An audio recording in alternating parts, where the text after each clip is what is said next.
Hi guys! For today's video and for today's mini vlog, umandar na naman talaga yung kasipagan ko. Kaya tara, samahan nyo naman ako maglinis ng aking munting kwarto. At bago ko yun gawin, kailangan ko munang kumain para may energy ako. Wala pa naman available na pagkain dahil hindi pa naman ako nakapagluto dyan. Kaya kumain na muna ako ng halo-halo.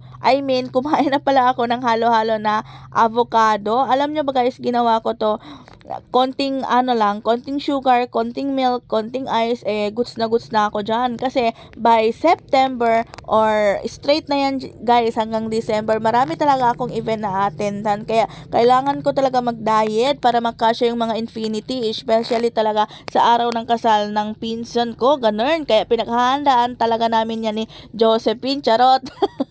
So, for today's video nga pala guys, napag-isipan ko talaga, palitan na talaga lahat ng mga, lahat ng curtain, lahat ng hiniigaan ko, lahat ng punda ay color red dahil nga sa Valentine's na. Kahit wala naman ako ka-Valentine's, pero at least ma-feel ko na malapit na talaga yung Valentine's, ganun. Kaya pinili ko yung kulay na red. Ito na pala yung bahay na sinasabi ko sa inyo, bahay ng lola ko na i-renovate sana namin at dito kami titira pati nung asawa ko. Kaya nga lang, sobra talaga yung blessing na binigay sa amin. Nakaroon kami ng sarili naming lupa at soon ipapatayo namin doon ang aming bahay. Kaya hindi na namin to naasikaso dahil sa panahon na to, napakarami namin gastusin dahil inaasikaso namin yun doon. Kaya tignan nyo ba naman, napakasira-sira na to. Pero inayos namin to nung una, yung bubong. Kaya hindi namin namalayan, hindi pala ng tatay ko namalayan na may butas pala sa taas na hindi niya na-cover. Kaya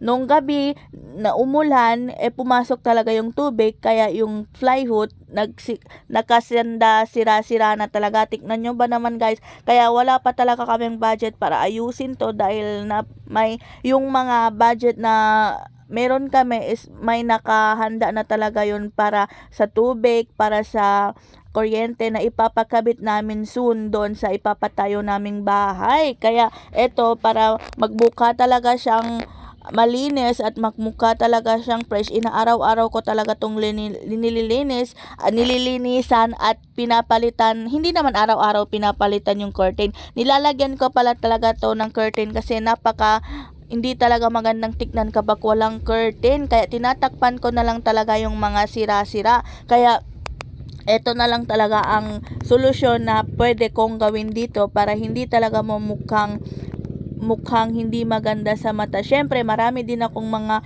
friends na pumupunta dito sa kwarto, pumupunta sila sa akin dito. Nakakahiya naman kung makikita nila yung dingding ko, napakasira-sira, ganun. Kaya ayun, tinatakpan ko na lang talaga siya guys dyan. At soon sana mapatayo na namin yung sarili naming bahay para maayos ko na talaga doon. At hindi ko kakalimutan na i-update yun sa inyo dyan. At so, ito na nga pala yung ginagawa ko nga dyan guys.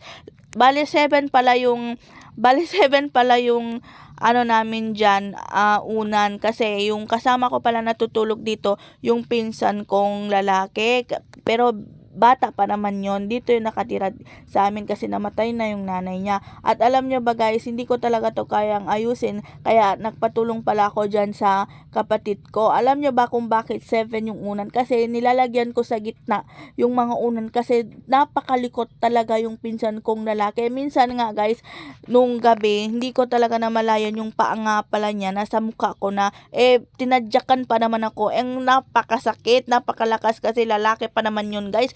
Ay nako, nakakaloka, pero okay na rin yun kasi may kasama kaming natutulog dito. But ito pala yung bahay ng lola ko, 3 lang pala kami nakatira dito. So next time uli, samahan nyo uli ako sa next mini vlog ko. Thank you for watching. Ito na nga pala yung kinalabasan, o diba, hindi mo akalain na itong klaseng kwarto napakasira-sira na pala, pero naitawid natin. Thank you for watching. Wow!